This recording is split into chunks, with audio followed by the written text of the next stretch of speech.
வணக்கம். நம்ம இப்போ தூள் பஜ்ஜி எப்படி செய்கிறேன்னு பார்க்கலாம். அதுக்கு இந்த கப்பில் 2 கப்பு நான் கடலை மாவு போட்டிருக்கேன், 1/2 கப்பு அரிசி மாவு போட்டுக்கிறேன். பெரிய வெங்காயம் ஒரு 3 வெங்காயம் அரிஞ்சு வச்சுருக்கேன், அதை நல்லா கையிலே பிசைஞ்சு அதுவும் போட்டுக்கலாம்.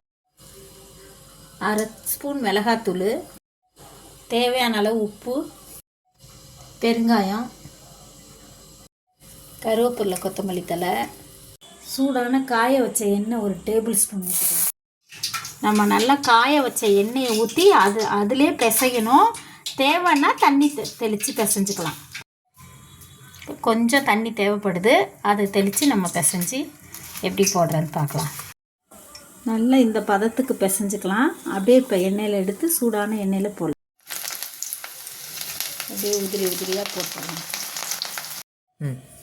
2 கப்பு மாவுக்கு பாருங்கள் எவ்வளோ தூள் பஜ்ஜி கிடச்சிருக்குன்னு. நம்ம வீட்டிலேயே டேஸ்ட்டான தூள் பஜ்ஜி செஞ்சு சாப்பிட்லாம். தேங்க்ஸ் ஃபார் வாட்சிங்.